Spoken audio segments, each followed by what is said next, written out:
Okay, so there are a couple of ways that we can frame this. I'm going to start with one scenario and present thoughts that pertain to that scenario, and then I can add caveats and so forth, and then I'll offer another theory. Uh-huh. Let's consider the case of reincarnation, that Jack Torrance is an incarnation of a spirit of someone from the Overlook Hotel in the past.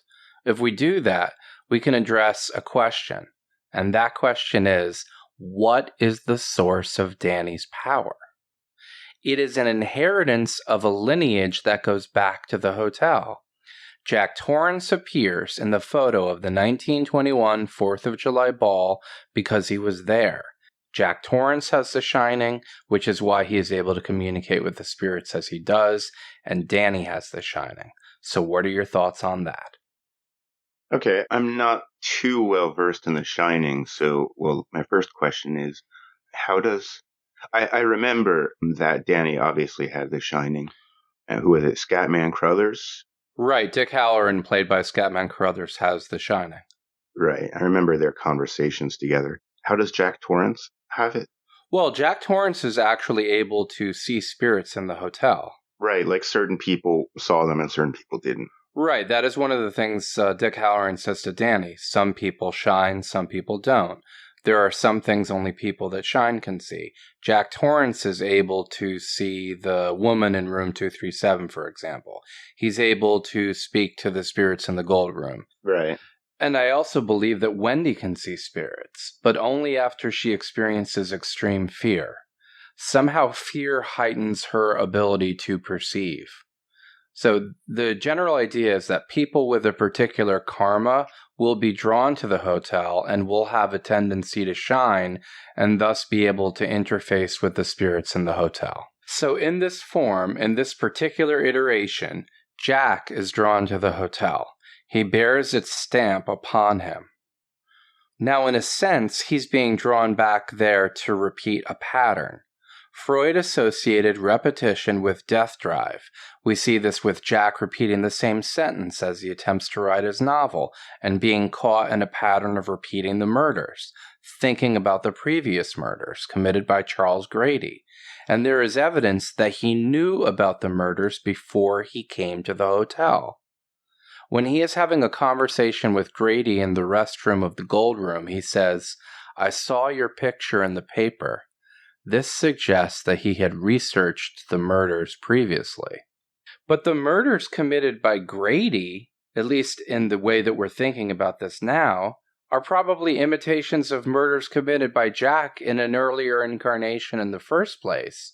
So he is a copycat killer of an imitation of himself. Uh-huh. So you have all these loops within loops and copies of copies. Right.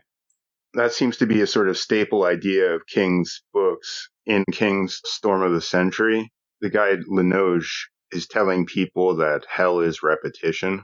The idea of hell being repetition is kind of interesting. Well, it could also be criticized. Camus, for example, he sees the myth of Sisyphus as a positive story where Sisyphus' struggle itself fills his heart and makes him happy. But anyway, with the idea of this hell is repetition or the kind of loops of hell, I think looking at David Lynch's Lost Highway is a good idea there. Cool. I haven't watched it recently, but I've watched it a number of times. I know that it's fresh in your mind, so I'll just let you lead the way.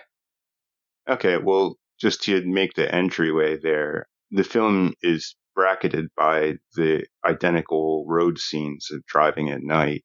So there's a kind of loop-like nature to the film. And that seems to be the lostness of the title. Right, yeah, that makes sense. Okay. There's a simple interpretation. I heard a friend of mine state that Lynch's Mulholland Drive is just a film trick where Lynch wants the film to loop, but in order to do that, you have to switch characters so that Patricia Arquette is one person and then later she's another person, just in order to make the film loop, which gives it an uncanny weirdness just as a side effect. So how exactly does it make it loop? Okay, well, in In Mulholland Drive, for example, Naomi Watts originally sneaks into a house with her newfound friend, who's a film noir woman, and they find a woman dead on the bed. And then later, it's Naomi Watts who is dead on the bed. So that was my friend's interpretation, but I think the interpretation that Patricia Arquette gave is actually better. Zizek elucidates that in a short book on Lost Highway. I forgot the name of the book, but in any case, it's about 90% just rambling and then 10% about Lost Highway. Even then, the quote from Patricia Arquette is the most concise idea about Lost Highway in the book.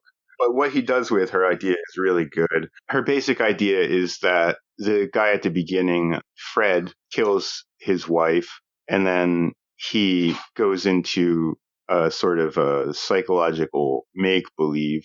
So the second half is just his fantasy. What Zizek does with it is interesting. In the first half of the movie where it's Fred, there's some kind of deadlock in the relationship, either within him or her or the two of them. And in the fantasy, the deadlock is moved from being inherent within them to Mr. Eddie, the gangster. He externalizes the deadlock in the fantasy. Oh, that makes sense. Okay. So, well, one idea is that, for example, talking about the ontology, whether Fred or the guy that he turns into, Pete, was real, etc., that might be getting at the same thing as wondering in The Shining if there was all kinds of supernatural power being expressed, or if the film is only showing the characters and their projections. So in Lost Highway, Fred is first humiliated when he has sex with his wife, and when he finishes, she just gives him a placating pat on the shoulder.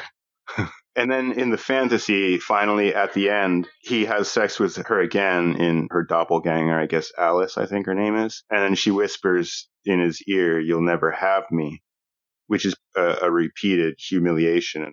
And that's when the fantasy starts falling apart. That's the sort of loops of hell nature of Lost Highway that I also see in The Shining.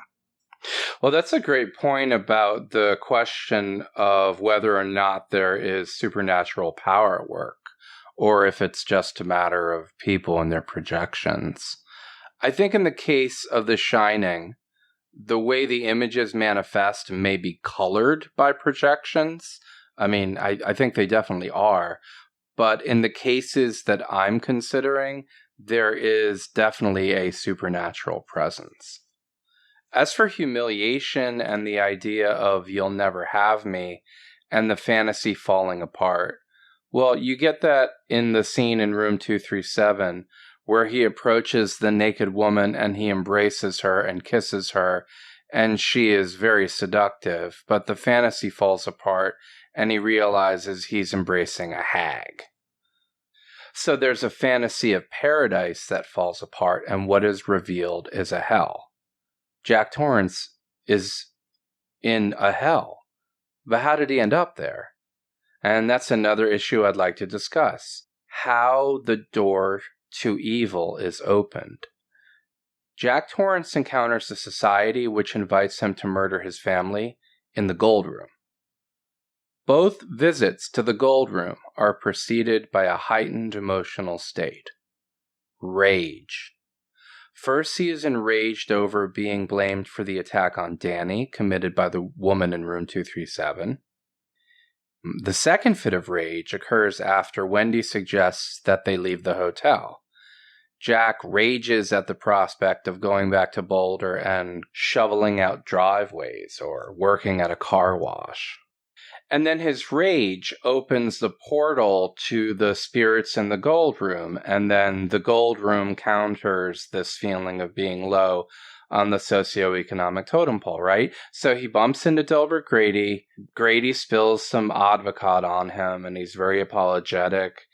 And, you know, when Jack says, "You look like you may have gotten a drop or two on yourself there, Jeevesy old boy," or whatever, Grady says, "Oh, you're the important one." And, Jack Torrance says, "Oh, awfully nice of you to say so." And then when they're in the restroom, Grady refers to Halloran as an N dash dash dash dash dash, however many dashes, cook. In other words, there's someone beneath you. So in the spirit, Grady has been renamed Delbert Grady as a reward for murdering his wife and daughters. In other words, the name Delbert is supposed to be taken as some kind of upgrade that you get for, killing your family and killing yourself. It sounds more proper. So, in Twin Peaks, Major Briggs says that fear and love open the door. In this case, rage appears to open the door. And for Jack Torrance, this rage appears to be related to his preoccupation with his status in society and also having past negative actions held against him. Okay, so you mentioned Twin Peaks and Fear and Love. And those, I guess you could say, are the keys that open the Black Lodge and the White Lodge, respectively. Right. Well, one point to make is, okay, you're saying in The Shining, rage opens the gold room? Right. Rage is what first makes the spirits visible to Jack Torrance. Okay. I think the gift in Danny is much stronger. Uh-huh. For Jack Torrance, it needs to be activated by rage. Right. For Wendy, it is activated by fear. Okay. So with Wendy, we have the direct connection, I guess you could say, between the Gold Room and the Black Lodge. Right. The key being the same. Another thing to think about is the connection between fear and rage. There's a quote that used to sort of go around that I thought there was really something to, which was that the opposite of love is not hate, but fear. Yeah, I think that appears in the movie Donnie Darko. Does it? Yeah, but I've heard that before, though. Right. What do you think about the connection between fear and rage? Well, I remember David Bohm discussing an experiment where scientists were stimulating a part of a cat's brain with electrical current, and the cat showed signs of fear. Mm. And then they increased the current, and the cat appeared to become enraged. I've known certain people that tend to always sort of fly off the handle, work themselves up into rage and so on. It seems like there's almost this sort of immediate switch where either fear or shame sort of immediately turns to anger. And then, they just go about stoking it and turning it into a sort of monstrous baby tantrum. Right, absolutely. On a certain level, that can just be a way of changing the subject. Yeah. But you're right. If you take the 2 points where he becomes enraged with Wendy, the first time she accuses him of having hurt Danny after he appears sucking his thumb, his sweater's torn. He got attacked by the woman in room 237. It's a sore point for Jack because he feels like it's just him being blamed for what he did before. In other words, she's never going to let him live it down. And he probably does have issues with the fact that he hurt Danny before. And rather than have to deal with that, it's easier for him to just become enraged. Right. Then, as I mentioned before, the second time he rants, it's about the possible consequences of leaving the hotel, shoveling driveways, working at a car wash. So there's the rage, but underneath it, you do have the fear about his socioeconomic status. Right. And look at what the hotel offers him. A chance to feel classy, like he's high society, very important man. There's this great moment also in The Devil's Advocate that illustrates that point. Keanu Reeves is shooting a pistol at the devil, and the devil says, "Oh, you got me. Step it up, son. You've got to hold on to that anger. You've got to hold on to that fury. Yeah, that's the last thing to go. It's the last hiding place. It's the last fig leaf." And he puts his hand over his groin and he says, "Fig leaf." So another thing I want to talk about is that seeing children chopped up is obviously deeply disturbing. Right. But there's an issue of helplessness, but There's also the issue that they're the next generation of the species, and we have a natural drive to want to protect them. So seeing the girls chopped up disturbs us at our core. Right. And also, you obviously fear the same fate could befall Danny. Yeah. In a sense, Danny represents the potential, like children do in general, to break patterns. Yeah. There's always that hope for the new generation. A lot of people will feel an impulse to even sacrifice themselves to save a child. Schopenhauer talked about that. Someone will dive into the water to save a child, or run in front of a bus to push a child out of the way. Because it's really the hope of the human race, right? It's in the child. Right. So if you want to frame it in terms of a repeating pattern, Danny represents the potential to break that pattern. So Jack Torrance is trapped. He is locked into these patterns in the hotel. Mm. But Danny could possibly break free. And to express this, there are allusions to fairy tales. So when Wendy comments that the hotel is so big and so complicated, she's going to need to leave a trail of breadcrumbs so she doesn't get lost. Mm-hmm. She foreshadows Danny retracing his footsteps and outwitting his father in the hedge maze. Interesting. The point of leaving breadcrumbs is to retrace your footsteps. And in general, she foreshadows good prevailing over evil. Right. Right? Her reference is to Hansel and Gretel. And Hansel and Gretel outwit the witch, right, who wanted to eat them. And she ends up cooking in her own oven. Right. Similarly, when Jack is about to chop the door down, he says, little pigs, let me in. Not by the hair on your chinny chin chin. Well, then I'll huff, and I'll puff, and I'll blow your house in. This foreshadows his own defeat. He is quoting lines of the wolf right, from the story Three Little Pigs. But the wolf ends up being cooked, just like the witch in Hansel and Gretel. Yeah. So I want to say you have somebody trapped in a story. Interesting. He's trapped in these recurring patterns like he has no will of his own. Well, one thing about children that also works in terms of the archetypes, Jung's child god, the appearance of the child god archetype, Jung says, is always under the meaning of future. Yeah, that absolutely makes sense. Right. And then by bringing up Three Little Pigs and Hansel and Gretel, I think that really opens another space for interpretation, especially in that combination. The child motif works in terms of Jung. And then Jung and many of his followers, like Marie-Louise von Franz, they worked in that sphere of how the archetypes connect to fairy tales. Well, would the little pigs be like children? Yeah, absolutely. My thought on fairy tales really follows Bettelheim more than Jung. The way that Bettelheim would see it would definitely be the child reader of the tale is supposed to imagine himself in the character of the little pigs. And also, he talks about how there are sort of morally instructive fairy tales, but also ones without that type of talk, but that instead teach a child things like that the small can overcome the big if they are clever. Right. These two fairy tales also map nicely to The Shining, because you can think of the witch as being like the hag in room 237. Right. And of course, the wolf as Jack, as he himself proclaims. Uh-huh. You also see it in the Roadrunner cartoon. There's a certain point where Danny's watching television and the voice from the TV says, Roadrunner, if he catches you, you're through. It is telling Danny he is the Roadrunner, and it is foreshadowing the whole situation. But, the only difference is you have a coyote instead of a wolf. Yeah.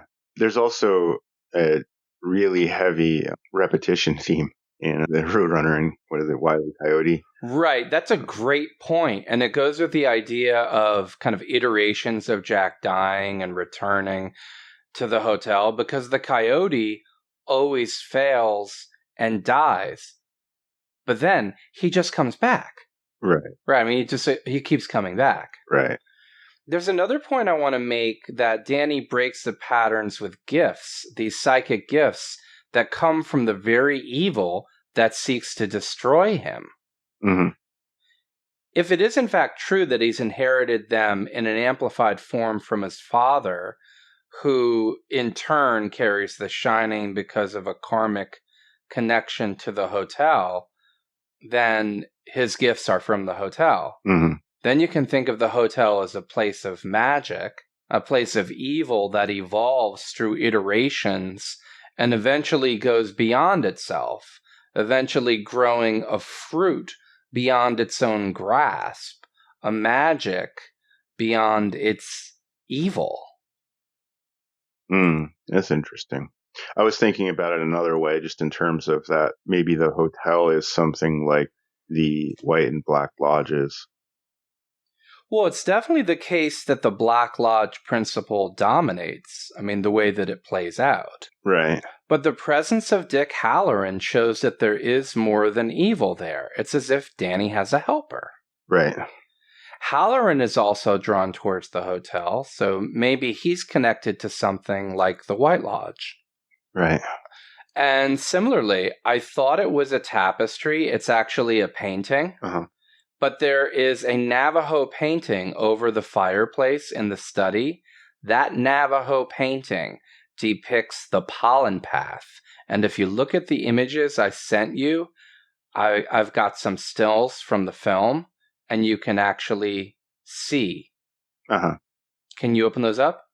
Yeah, I see what looks like 4 elongated, maybe human figures in sort of costume dress of the Navajo. And between them are, what, corn stalks? Right, yeah. You see those corn stalks. Do you see where they're standing? There is a path. You see blue and you see red. Oh, yeah, right. So here's something I want to read on the pollen path from Joseph Campbell. Okay. The two colors of the female and the male, lunar and solar powers, having become one on passing between the guardian spirit bringers at the entrance to the sanctuary, the path, which is now of the single color of pollen, runs to the base of the world tree, where 3 roots or ways of entrance are confronted. By the way, these Navajo paintings were originally done as sand paintings. They used colored sand, which I find very interesting. Yeah, that is interesting. So I've spent some time among Tibetan Buddhists, but I think many of our listeners are probably familiar with the art of Tibetan sand painting. Yeah, I think so. In another passage, he remarks that the painting abounds with symbols, correspondences, archetypes, and hierophanies. The axial great corn plant, its threefold root, the bluebird, its threefold perch. You can see the threefold perch at the top. Do you see the 3 branches at the top? Yeah. You travel up the cornstalk, you are ascending the levels.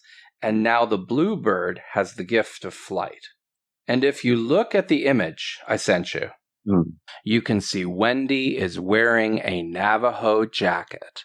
And on the jacket is the bluebird. There's a bluebird on each side. Oh, yeah. Another interesting point is that Jack Torrance has a ball that he bounces all over the place in the hotel. And he's throwing the ball against the wall like he's playing handball. Uh-huh. And he's bouncing it against the wall over and over again in the study, specifically against the painting over the fireplace, against the painting of the pollen path. That's hilarious. Isn't that crazy? He has absolutely no respect for the art and no interest in taking a moment to interpret the painting.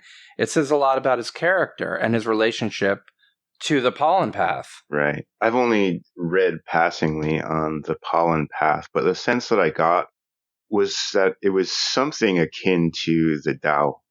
What do you think of that? Well, yeah, I think that could be. There are 3 roots, right? And you have those to the right or left. They point separately to the separated spirit bringers whose arms and hands gesture toward the portal of the middle way. Right. And my sense of Taoism is that it's a deeper abiding principle that lies in the balance between opposites. Uh-huh. And that from this deeper principle, you have the origin of the 10,000 things, the deeper source. Right. Looking at more of what Campbell has to say about the pollen path, the ordeal is an act of sacrifice. The mind is to abandon forever the whole way of relating to life, which is of the knowledge of the two powers of the path only as distinct from each other, red and blue. Beyond the exit gate, returning to the world, the path is to be no longer red and blue, but of the one color of pollen. Mm. So in trying to get deeper to the root or abiding principle beyond those dualities, you aren't just torn apart, then yes, I think you would have a connection to Taoism, and it would make sense then that you would have something like the Black and White Lodge there. Right. So you have... Similarly... Go ahead. Oh, well, the other point I wanted to make was about the path initially being red and blue. Right. Wendy and Danny wear red and blue throughout the movie. Yeah. In the Navajo painting, this sort of path of red and blue, I think you mentioned that it has to do with the colors of the masculine and the feminine. Right. So there's that duality aspect there. And then the blue seems to be connected to the bluebird. Correct. And is the red connected with anything like that? Obviously, in the film, it's connected to blood, but then that may be on the level of fear. Right. According to the inner reaches of outer space, red is the color of danger, war, and sorcery, and blue is a color associated by the Navajo with the fructifying power of the earth, with water, and with sky, and also with the moon. Right. Yeah, that would make sense. One thing I noticed, the elongated figures in the painting, they look like rockets. And I remember Danny wearing a blue shirt with a rocket on it. So that connects the sort of flight of the soul and the bluebird and, well, space travel. That's a great point. That is an absolutely great point, man. It's funny because as soon as you mentioned that, I thought, of course. So there's another great connection. I've never heard these connections explored before. I haven't. Which is surprising given how much The Shining is talked about. I know. So they talk about the rocket, but they talk about it, but it's always in the context of faking the moon landing. Right. And they talk about the Native American themes, but only in the general context. As far as I know, we're the first people to actually discuss the painting on the wall. And you're so right about the figures looking like rockets. And by the way, the sweater Danny wears is blue. Yeah. The rocket is long and white, but the sweater is blue, which, as we have discussed, is associated with lunar energy. This is a key that opens up many locks and a light that shines on many clues. Right. And I think that people pick up on the fact that there's all this structure, but for some reason they end up going off on these tangents. And I'm not saying that the tangents are complete nonsense, but there's so much there if you just look at the details of the film without really stretching it. Yeah, right. And there's another detail you can see in two photos I sent you, where Danny's clearly standing under 9 knives hanging down over him. Right. Can I just stop you for a second there? Sure. Maybe this is something that you forgot to mention, but we are talking about the pollen path, and it's a kind of spiritual path or a sense of spiritual order. Right. And you mentioned that Jack Torrance is just bouncing the ball on the painting. It seems like there's a sort of greater perspective in which to discuss the connection between the pollen path and what Jack's situation is. Yeah, well, there's a scene where Wendy walks into the study, and I think I sent you that image as well. And you see she looks just like a figure from the painting, and she's wearing red and blue. Do you see how she looks like one of those figures? Yeah, definitely. She appears almost stretched in terms of elongation and, yeah, wearing red and blue. So both Danny and Wendy wear red and blue, and as you noted, there is the link between the painting and Danny's sweater, which is a great observation. And you just saw Wendy looks like a figure from the painting. I think they are encoded as walking the pollen path. Mm-hmm.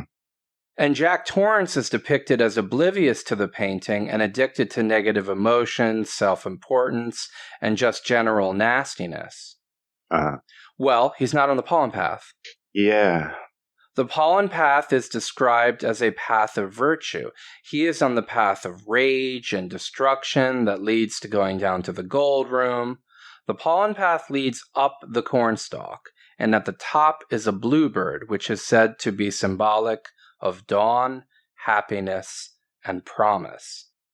This is going in the other direction. This is like Wyndham Earle in Twin Peaks. Wyndham Earle does not go to the White Lodge. Right. Major Briggs does. Right. And similarly, look at the image we associate with the horror of the hotel. It's the girls chopped up into little pieces. And that's the theme, chopping you up into little pieces. And when you see that image, there they are, chopped up in little pieces. Their blue dresses covered in blood. It's the red and the blue. Instead of coming together, it's dividing, and it's murder. It's denying someone the opportunity to walk that path, to grow up, to become whole. They're murdered by a person looking for the approval of high society. Yeah. One thing I'm thinking about, in Twin Peaks, there's characters like Andy Brennan, and he's set up as foil to Dick Tremaine. And Dick Tremaine's whole trip is about wanting to be classy. And Andy Brennan is the one that figures out that the Owl Cave petroglyph is a map, while Dick Tremaine is trying to impress people with his wine knowledge. Yeah, that's great. Dick Tremaine also becomes convinced that little Nicky is trying to kill him because the car almost falls on him because he doesn't know how to jack up a car and change a tire. So I think you're making a great point. Jack's state of being chained to his fate is, and this sounds ridiculous, he is obsessed with impressing evil spirits in the hotel. He is actually driven to murder his family to impress evil spirits. Right. He's that afraid of being a peon. And the truth is that it is very often the case that the motive behind violent crime is for status. Yeah, that has a big part in it. One thing, when you were talking about the pollen path, there's a centrality of corn there. That made me think of, in the Black Lodge, all of the people living there, or creatures living there, want the garmonbosia, which is represented by creamed corn. To make that a little bit, wider of a point, there's this book, Ayahuasca in My Blood, by Peter Gorman and Johann Fremen. And there's a strange synchronicity there where they go to Peru for sort of therapeutic healing experiences with ayahuasca. Well, the synchronicity is that, much like the Black Lodge, the sort of DMT experience that they have is that they end up in this red room. I can quote one little part. Among lowland healers, it is thought that negativity, whether it be physical or spiritual in nature, has a presence that affixes itself to people like a gob of ether. In the red room, the creatures there take this goop out of you as a form of healing. I forgot what exactly the quote is in Twin Peaks, but I think they defined garmonbosia as pain and suffering. Pain and sorrow. Pain and sorrow. Yeah, when you see the little dancing man, the man from another place in the lodge with Bob, he says, I want all my pain and sorrow. So you've got the same thing of that there's this, well, for the lowland healers, it's negativity, which takes on this physical globby form. And then in Twin Peaks, you've got pain and sorrow taking on the form of creamed corn. I think there is a connection. I think corn is central in a number of Native American belief systems. Right. So I think it connects in a distinctly American way for that story to be told as an American story. The hotel itself is in Oregon. Right. I wouldn't have guessed Oregon. I think absolutely you could think of the corn as being a spiritual sustenance for these beings. Right. Do you know which episode has the scene where he says, I want all my pain and sorrow? I'll take a look. Oh, here it is. The man from another place is sitting there with Mike, and I'll tell you. I'll tell you what, I'll send you the link. Blocked in Japan. Oh, okay. So you see Leland there, and it shows the body of his daughter floating, and he's floating like his daughter. He's levitating up. Now he's standing in the air next to Bob. Man from another place says, Bob, I want all my garmonbosia, and it says pain and sorrow. And man from another place is touching Mike's shoulder, like the arm is reconnecting to his body. Like together they form the whole being. And Bob is reaching into Leland's abdomen. And he sucks it out of him, and it comes out as blood. And he throws the blood on the floor, and the blood is absorbed into the floor. Right. Then it shows cream of corn. So the blood is thrown onto the floor and absorbed, and the next thing you see is cream of corn on a spoon going into a mouth, the mouth of the dwarf. Gurdjieff always liked to give those sorts of analogies of food, like physical food and spiritual sustenance. Right. Yeah, Ouspensky talks about that also, where the basic idea is that if we don't reach a higher state of knowledge, of being, we will become food for the moon. Right. That puzzled me forever until I found out where Gurdjieff had gotten it from, which was Stoic philosophy. Was that Posidonius? Or no, it was Posidonius. Yeah, Posidonius it was. It's interesting because John C. Lilly wrote about his experiences in South America with this teacher called Oscar Ichazo. And when you read about Oscar Ichazo's teachings, they're almost identical to Gurdjieff's. You know, like the two had supposedly never met and so on. Well, Oscar's teachings, I think he also called it the work. They succeeded, and John C. Lilly was reaching higher states, successfully through it. So Oscar obviously knew what he was doing, but he got accused of stealing from Gurdjieff. What's the last name? Ichazo, Ichazo. Just to be clear, it's supposed to be the fundamental esoteric system. Right. So if there really is a system, then there, of course, will be variations. But if you could find a real system, then it should be the same because it's all the same system. Right. Right. So, yeah, people accused Oscar of stealing from Gurdjieff instead of just finding it on his own. But because of that, Oscar spoke about a lot of things that had stayed silent, which is where these ideas came from. Gurdjieff, just made up stories about it and where he'd gotten these ideas from. He talked about, I think, staying at a monastery in someplace in Asia. He gave a name that was it was like a name like Shambhala, a place that's actually not supposed to exist, just a sort of figurative place or whatever. Right. He did a lot of playing around with things like that. But because Oscar got accused of copying him, he talked a lot about where these ideas actually came from. So that's how I found out that the idea of becoming food for the moon was from the Stoics. Their sort of spiritual cosmology is that we receive nourishment, you could say food, from the celestial bodies, but we can also be influenced by them. So if you don't will yourself, then you end up under the sway of the stars. And in that way, you become their sustenance. Gurdjieff also talked about, I think in Views of the Real World, he described a person as a sort of 3-story building, and that each story requires its own type of food. Right. That is similar to Ouspensky talking about different centers needing different types of fuel, and that the problem with most people is that their centers are not getting the right types of fuel. So they are not working properly. Now, if you want to bring this back to the situation of Jack Torrance, one of the ways they explain deficiency of fuel for higher centers is that the required substances are burned up by negative emotions. Yeah.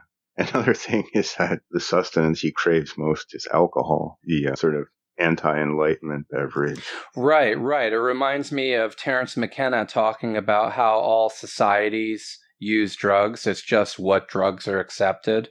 Right. So, things are shifting slightly, but for the longest time they said, oh no, you can't use psychedelic plants, but you can use tobacco, caffeine, red meat, alcohol, and television. And of course, with television, you have all the negative emotions, the fear. There's a great quote from him on that topic that really resonates with The Shining. Wife beating without alcohol is like a circus without lions. Wow. Hey, I was watching The Shining with my friend today, and she noticed one of the typos in his manuscripts where it says, all work and no play makes Jack a dull boy over and over. One of the lines is, all work and no play makes Jack a dull bot, B-O-T, which absolutely goes with what we're talking about, and Ouspensky's idea that in the absence of ascension, we are machines. Right. Yeah, absolutely. It came up on the film analysis YouTube channel Collative Learning that there is also a typo that comes up as all work and no play makes Jack an adult boy. Adult boy. That, to me, ties in with his need to impress, his obsession with his status. Yeah. Because if you read any decent text on adolescent development, it will talk about the imaginary audience. Adolescents are always performing for an audience they imagine is watching them. Right. And I think you also have this playing out in Lacan, the idea of the big other. Right. Right? There's always somebody watching. Zizek has talked about that with, there are certain images in South America. You can only see them from high in the sky. They're enormous. Mm-hmm. You can't see what the images are on the ground. Right. And some people say, yeah, that's because people were flying around in airplanes and spaceships thousands of years ago. He puts it in terms of the big other, that is, who is looking. Right. I think a person's concept of the imaginary audience, of the big other, is an expression of what his level of development is. Yeah.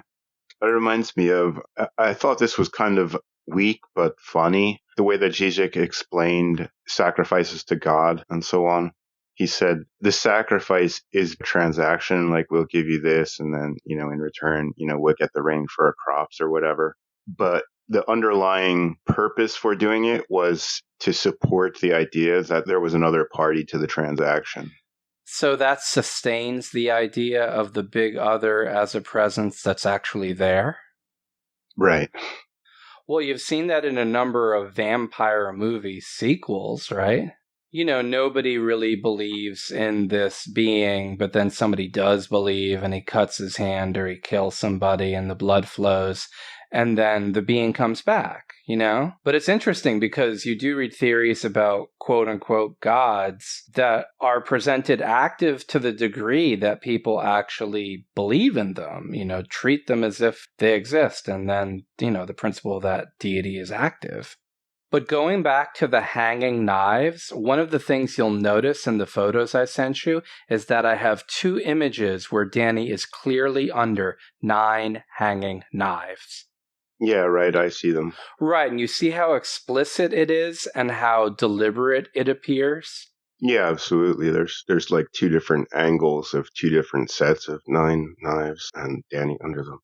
Okay, so here I would like to interpret this as the 9 of Swords tarot card.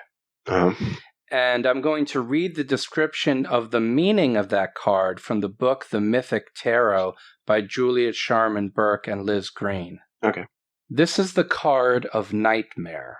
the fantasy of impending doom that does not necessarily manifest as a concrete event, but is frightening and painful because of the sheer power of the fantasy.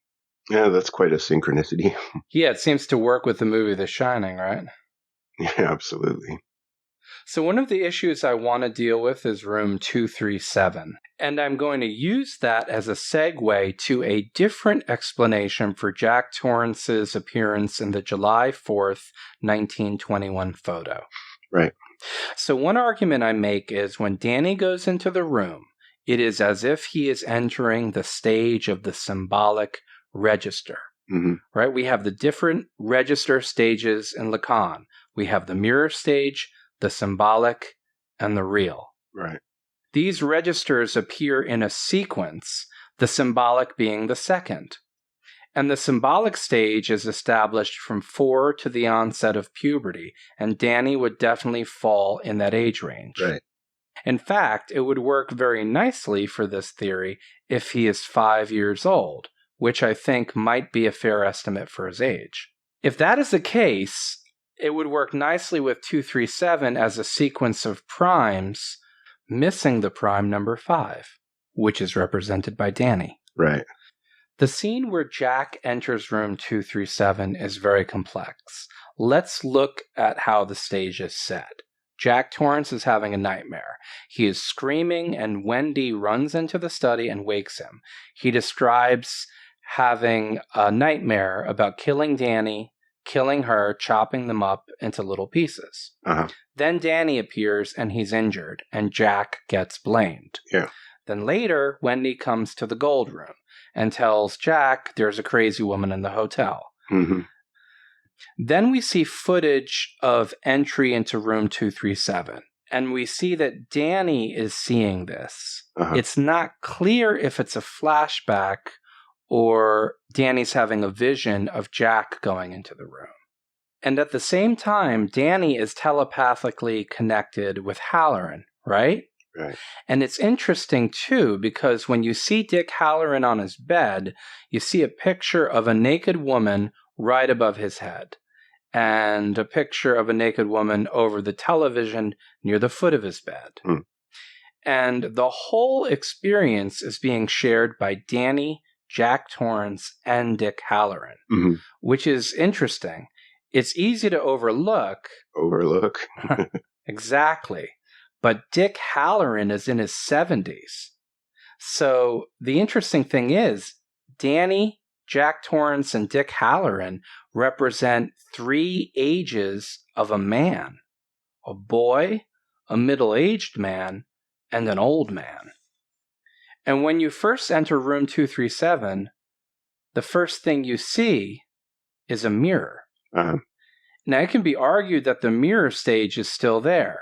It is as if, as you walk through the room, it is not just that you have entered the symbolic register represented by the numbers, but as you walk through the room, you are walking towards the real. Right. And so, it is as if walking through the room, you are walking through time. And to me, when you look at the level of the camera, the level is very low when you're first entering the room, as if it is from Danny's perspective. Yeah. From the perspective of a child. Uh-huh. Then, as he walks further into the room, he becomes Jack. It's as if he is aging. Like when you move towards the edge of a Poincaré disc, everything shrinks, including you. So it's similar in terms of a parameter varying as you move. That's a way of reading it. There's an earlier scene where Danny is looking at the door to room 237, and there is a flash of the 2 girls, of the twins. Mm-hmm. So you also see the representation of 3 ages of woman. Right. The girls at the door, and like I said, when you first open the door, the mirror is there. And the girls are really mirror images of each other. Yeah. And the girls are actually a double image of what appears to be the same person. As in the case where you see them chopped up in the hall, it's really the same image rotated. Mm-hmm. And Danny is also split into a type of mirror image through Tony. Tony sounds a lot like Danny, and Tony seems to have appeared around the time of the injury, perhaps as a kind of coping mechanism for the trauma. Is that the injury from his father? Yeah, when his father dislocated his shoulder. Okay. Yeah, so in that sense, I think there's a mirror effect and representation of different ages, and this applies to both man and woman. Right. Well, I have a few questions and a few comments. Thinking about the room number, I guess we should say that Kubrick changed the actual number from what it was in the novel. I think it was 217 in the novel. So I think that you're reading with these two images of the nine knives above Danny shows that Kubrick was interested in doing things with number. I've also heard that he was interested in mathematics, that part of his hobbies was figuring out math problems, that sort of thing. Then your connection to the prime number sequence with 5 missing. I'm not sure if it's said in the movie, but Danny actually is 5 years old in the novel. Oh, really? I guess I nailed that one. Yeah, right. So that really seems to work. I did have one other thing to mention about the room number. Sure. You know, there's a documentary out with the same name, Room 237. Right. The documentary acts kind of like a peering through a microscope into the lives of people who are overthinking things. And I think that some listeners might be wondering if that is all that film analysis is, if what we are talking about is somehow different than that. Although when I watched the documentary, there was one idea that I thought was really interesting, and it's just because it sort of immediately hit me when the person said it. There was an advertisement featuring a skier, and the silhouette shape of the skier looked exactly like a minotaur connecting to the hedge maze at the end of the film.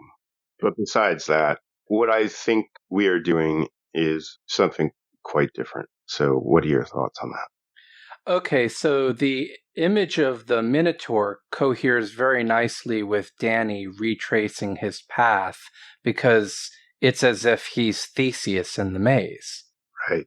And then Jack Torrance would, in fact, be like the Minotaur.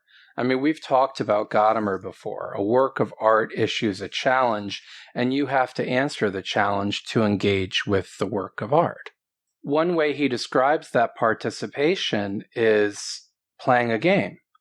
It's like the voice says, come and play with us. But maybe some people are taking the forever and ever part too far. The premise we are operating on is that The Shining truly is a profound work of art. So the question is, how does it all hold together? Worldviews are essentially giant coherence systems. It has been said, to a large degree, you get out of a work of art what you put into it. But that doesn't mean you get out of it what you project into it.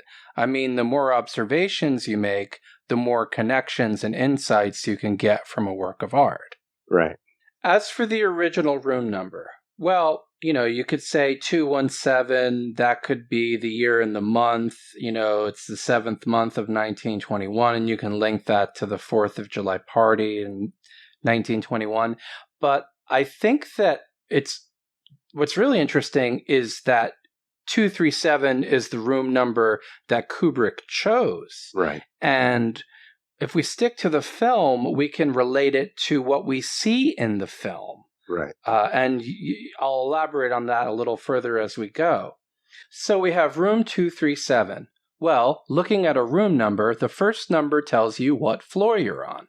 And what follows is arguably the most significant. Right. So what if I say 2 is just telling me I'm on the 2nd floor?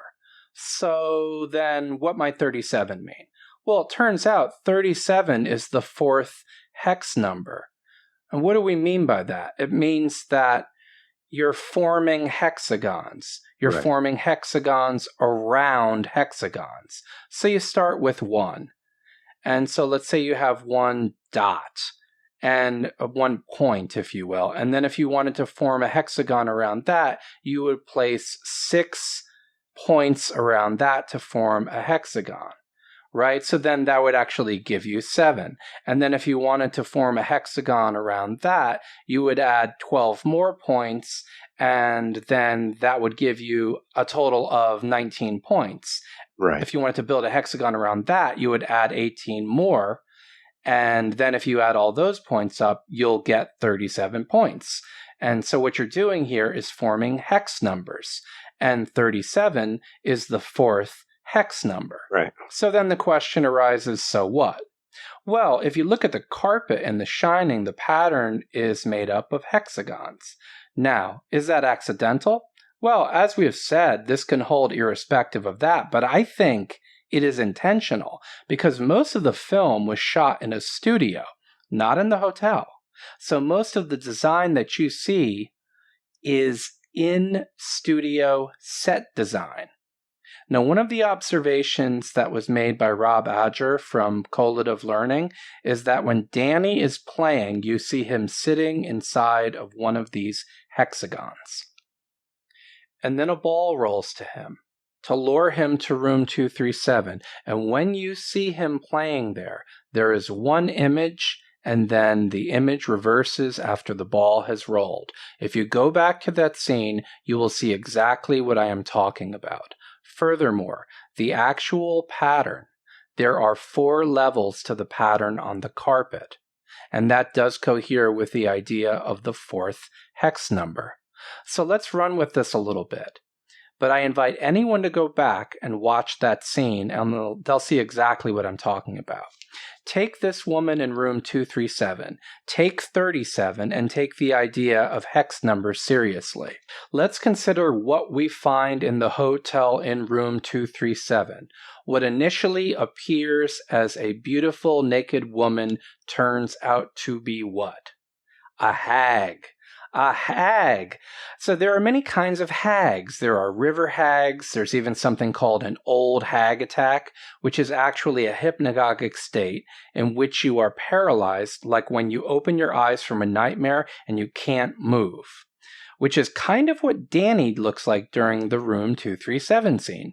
Okay, so here is this old English Peg Powler. She had skin the color of green pond scum, and she's a river hag. Then we have the Scandinavian Mara. The term nightmare is related, and she's also a hag. So then we can also take words that are related to hag. You have the Proto-Germanic hagatusion, and from the Proto-Germanic word, we get hag. But we don't only get hag, we also get hexa, and we get hex. Hex associated also with casting an evil spell. In addition, the root of the word hagatusion is most likely related to the word hedge, as in hedge maze. Now, when you go into room 237, if you notice, you will see images of animals. And there is one unmistakable image, by the way, and that is next to the door into her bathroom. It is a fox, no question about it. And I want to say that it is almost like a diabolical version of a Shinto shrine, and possibly experienced as such because of the darkness of the energy around it. But it's something in which Danny, Jack, and Dick Halloran all participate. Something fundamental, like an encounter with a terrible hag, who is also able to take the form of a beautiful woman. Now she gets out of the bathtub and walks towards Jack Torrance. And then you have the frame centered on him with his disheveled hair and his maniacal look.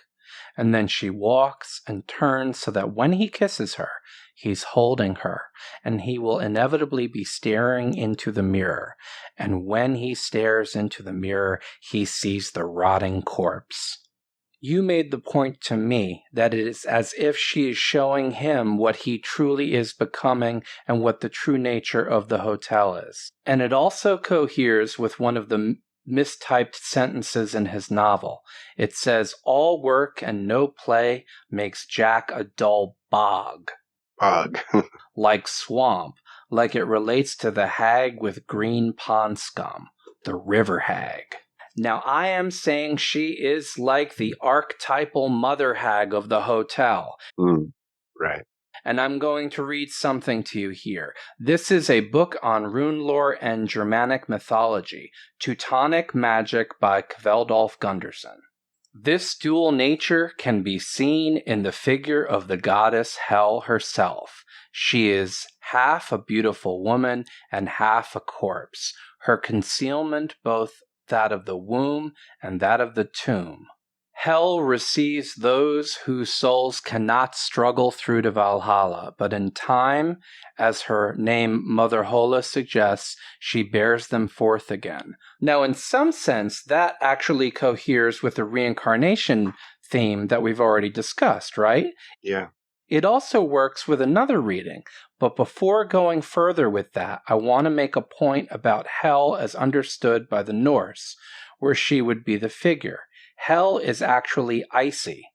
They say the bridge to hell is icy and wide. Wide because it's very easy to go to, and icy because you can just slip and fall and slide into it. That's exactly it. It also says hell is the hidden route to which all things sink. I mean, he is definitely not on a difficult path of virtue. He's on an easy path of destruction. And it's interesting if you work with her image and you look at the hex and the connection to the hedge, because she, in some sense, is showing him what he's becoming, and in a sense, what he already is. And the hell he is heading towards is the cold hell, emotionally cold, as in the lack of love for his family, his desire to murder them, to trade them for imaginary prestige, a bunch of spirits in a hotel, and in terms of his fate and how he is going to freeze to death in the hedge maze. Right. And when you talk about the ease of the path, it really contrasts with this quote from Leonardo da Vinci. Thou, O God, dost sell us all good things at the price of labor. And the truth is that for all Jack talks about how he labors, he never labors at all. He really doesn't. The only person who does any maintenance work in the hotel is Wendy. So what I want to argue here is that she is almost like a vengeful spirit. She is like the mother. She's hell. The point is that she actually shows him truth in that mirror. And I find it interesting that when he walks out of there, he pretends like nothing ever happened. And I think that parallels a lot of situations where people are on a path and they see some kind of sign and it scares the hell out of them. And shortly afterwards, they just go back to what they were doing before. Yeah, that happens all the time. Right? I mean, it's absurd. The other way I want to argue this now is that Jack Torrance is not a reincarnation of a person who lived in the hotel before. Rather, Jack Torrance is being told this by Delbert Grady, where there are two levels of interpretation, two levels of meaning. On the first level, it is an appeal to his sense of self-importance and his sense of destiny. You have always been the caretaker here. You belong here. You are part of this high prestige society. When he's really just like a roach that wandered into a roach motel. And the intention is not just to have him kill his family. I mean, what did Grady do after he killed his wife and daughters? He killed himself. Mm. And how that worked out with Grady and how it would have worked with Jack is alluded to by one of the first things Lloyd the bartender said to Jack. Women, you can't live with them, you can't live without them. So first thing, you can't live with them, so you have to kill them. Now you can't live without them, so you have to kill yourself. So what I argue is you have to look at it from a hyperdimensional perspective, which makes sense in The Shining because, again, when you see Danny sitting on the carpet and there's an opening on one side of the hexagon, and then after the ball rolls, you see it reverse. That shows something going on with hyperspace. And by the way, hexagons are basically representations of cubes. So if you look at it like that, look at it from the perspective like that of Ouspensky, Jack Torrance is caught in a loop of eternal recurrence. He is living the same life over and over again. He always goes to the hotel. He always dies in the hedge maze. His family always gets away. Unfortunately, Halloran probably always gets killed as well. The story keeps playing out. In that sense, on the second level, he has always been there, always from a perspective of a higher frame of reference of time, where you can see a loop in time like an object. This works well with all work and no play, makes Jack a dull bot, B-O-T. Jack is like a robot. Right. It's from this kind of fourth way perspective. When you're burning up all your fuel for higher states of awareness with negative emotions, you are essentially a malfunctioning robot. Right. And the idea of repetition. If you ever hear Zizek talk about death drive, which we have already linked to repetition, he says, think of a Stephen King book where you have something that's dead but nevertheless living. It's living dead. That's exactly what we're talking about here. That's what Jack is. Yeah. And I would say that an eternal recurrence death drive trap is being shown in contrast to the Pollen path. Where the Pollen path... Before we get on that, can I just bring something up? Oh, sure. I just thought it was really funny when you mentioned the hotel as almost sort of like a demented version of a Japanese shrine in connection with the fox. I immediately thought of, I think you're going to laugh quite a bit when you read the Inferno chapter in my book, because I make a similar point there, and actually a number of similar points, because if you think about what Inferno is, you have this house based actually on hell. Argento connects it to Dante's Inferno explicitly, run by this death hag, who is a part of a trinity of death hag, the first one appearing in Suspiria. That comes from Thomas de Quincey's tales, where these death hags, he calls them suggestresses of suicide. Well, to take just the end of Inferno as an example, the protagonist sees the rather striking woman in the mirror turn into a skeleton, and then the house sets on fire and he leaves and acts as if nothing happened.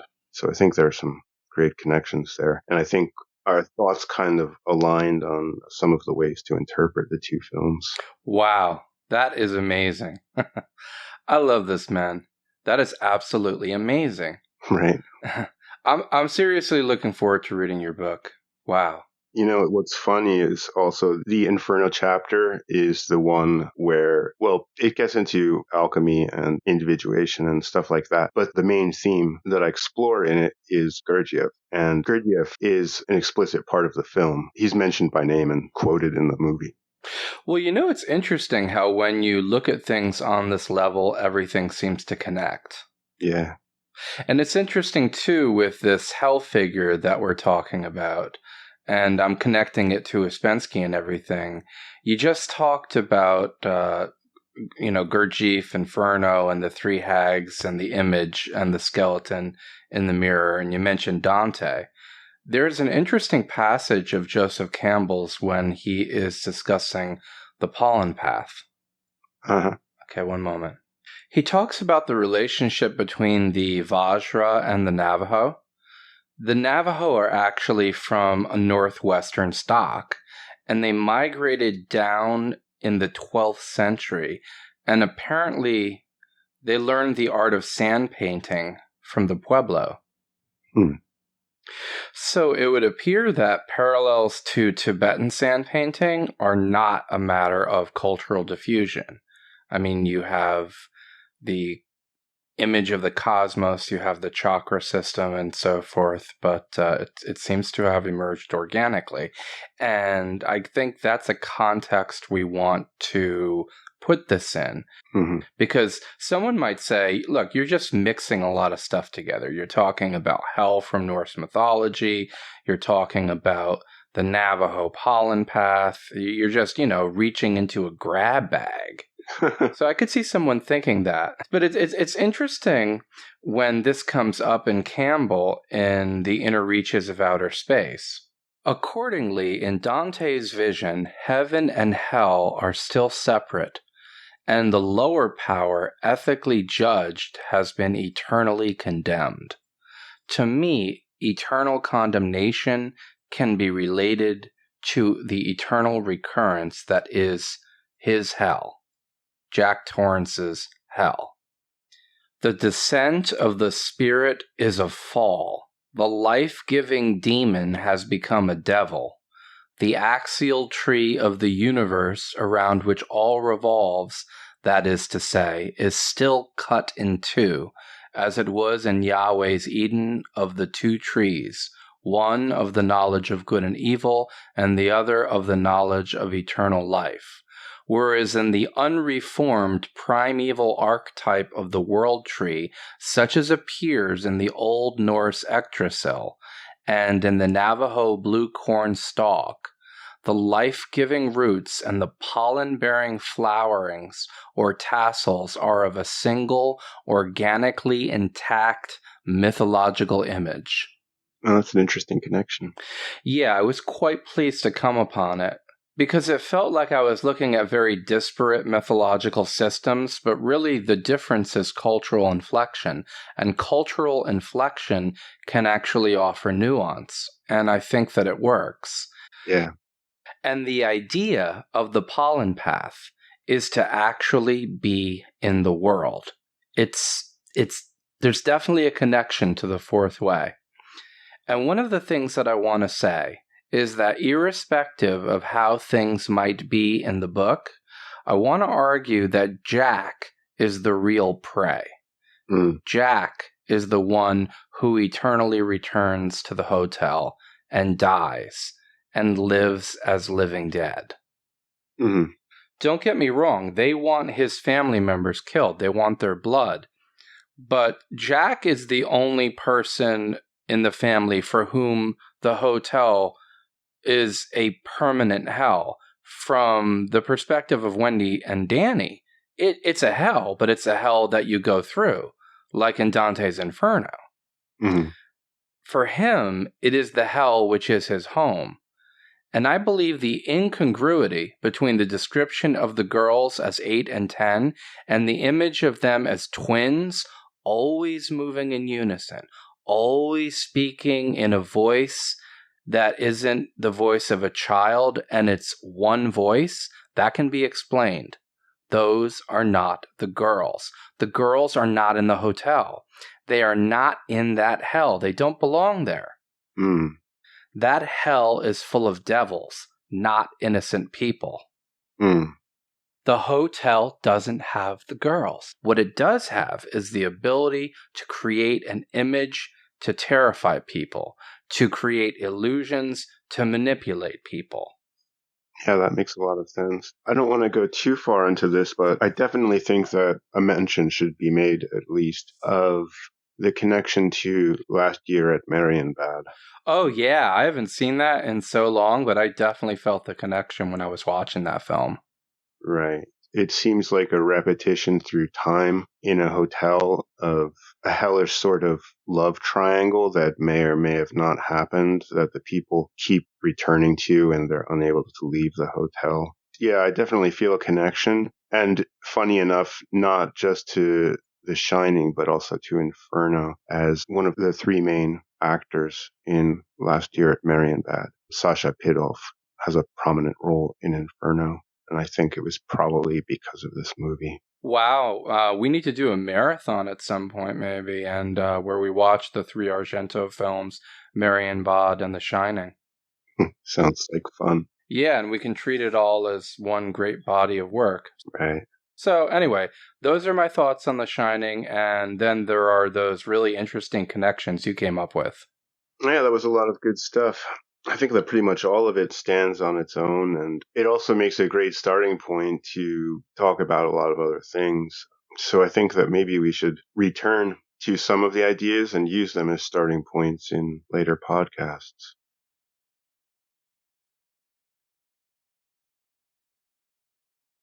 So do you want to just try to wing the outro and see what happens? Yeah, I think winging the outro is a good idea. We could say, if we were going to record an outro, then maybe we should say this and that. Yeah, like you've been listening to Phenomenoumena with co-hosts Ray, I am he. And Gino. Yeah, well, we could do it like that. Yeah, and then we could direct them to all the places where the podcast would be found. Spotify, iTunes, wherever they are. And, check out our webpage, Phenomenoumena.com. What about using this? Can we use this? Yeah, I think maybe we should use this.